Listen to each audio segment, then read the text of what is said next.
ever cried out, maybe even screamed to be seen and heard, to be understood, to be really loved? Every heart's cry is to love and be loved unconditionally. People are feeling lonely and disconnected all around us, in crowds, in marriages, and even in our own churches.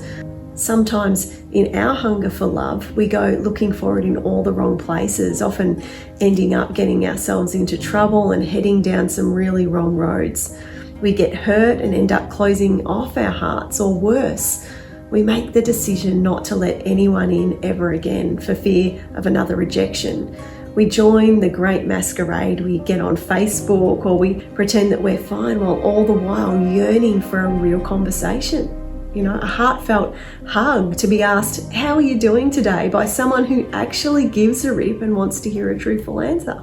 I've found this to be true actually wherever I've been speaking or ministering around the world, sitting with people as they give me the sacred honour of being with them as they pour out their heart while sharing the deepest and most excruciating parts of their story.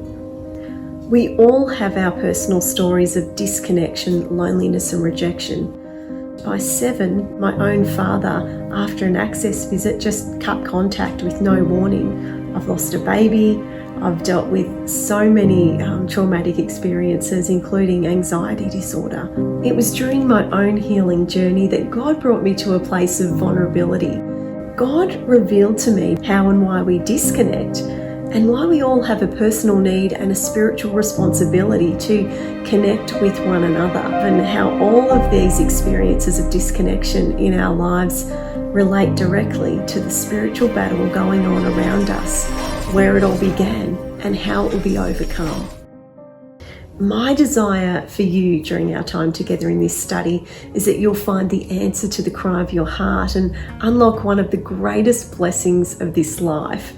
I pray that above all else, you choose to be brave enough to love.